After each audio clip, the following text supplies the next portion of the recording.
Some monsters, they're just make-believe. But others, they're born from memory. Today, we're going to dig into a really chilling piece of Japanese folklore to find the real-world horror that sparked it. All right, let's get into it. And it all starts, like so many scary stories do, with the ones who were left behind, with a kind of collective pain that just refuses to stay buried. So the creature at the very heart of this story is called the Gashadokuro. And that name, which literally means starving skeleton, well, that's our first and maybe our most important clue right there. Okay, so what is this thing? This creature that haunted the nights of ancient Japan? Let's break down the legend. Okay, so get this. The Gashadokuro isn't just any old ghost. We're talking about a giant, like 15 times the size of a person, that's literally stitched together from the bones of people who starved to death. It supposedly wanders the countryside after midnight. You can hear its teeth chattering and bones rattling, and it hunts for lonely travelers to, well, bite their heads off and drink their blood. But here's the kicker. Its appearance isn't just about one person being in danger. No, it's a terrifying sign that society itself is about to completely collapse. And that's the real question, right? A monster made of starving people that shows up right before a famine?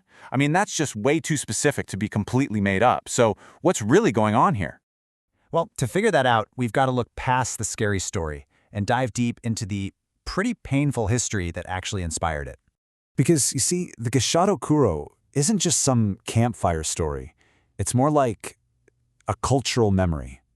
A memory of a trauma so deep, so profound, that people had to give it a name and a face just to process it. So now let's turn back the clock and look into the shadows of ancient Japan, specifically to these periods that were just marked by these awful, devastating famines. Okay, so this lays out a horrifyingly real cycle. It all starts when the crops fail and the food just disappears. That leads to mass starvation, and pretty soon entire communities are just gone. When that happens, society itself starts to break down. There's nobody left who has the strength or even the will to bury the dead properly, and the result? You've got landscapes, roadsides, just littered with skeletons. I mean, we're talking about a scale of death that's honestly hard to even wrap your head around. Thousands and thousands of people, all their individual stories, all their suffering, just lost to time. All that's left behind are their bones. All right, and this is where it all starts to click. Let's connect the myth, the monster, directly to this awful reality. This really lays it all out, doesn't it? The Gashadokuro is a colossal figure, right? Well, that represents the immense scale of the famine. It's made from countless bones. That's a direct symbol of the mass death, the countless victims. And that walking, gnawing hunger, that's the collective pain of starvation itself, turned into a monster. So the key takeaway here is that this monster, it's the physical form of a nation's starving ghosts. It's literally the rage and the sadness of all those people who were forgotten. It really is that simple, and that's what makes it so terrifying. The monster isn't just made of bones, it's made of pure hunger. So, that begs the question, why does this story stick around? I mean, why would people create such a horrifying creature to begin with? Let's take a look at its legacy.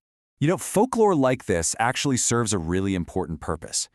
Think about it. How do you even begin to talk about something so horrible that words can't do it justice? Well, you give it a face. You create a monster. This story keeps the memory of all those forgotten dead alive. It's a stark warning about just how fragile society can be, and it's an expression of that deep cultural fear of starvation and total collapse. And that's really the big takeaway here. The fear that the Gashadokuro creates, it's not just for kicks. It's a tool. It's a tool for remembering, to make sure that the suffering of the past is never, ever forgotten. Which leaves us with one last, kind of unsettling thought. The Gashadokuro was born from the terror of famine and society falling apart. And it really makes you wonder, doesn't it? What monsters, what giant specters are our own modern anxieties building right now, piece by piece, bone by bone?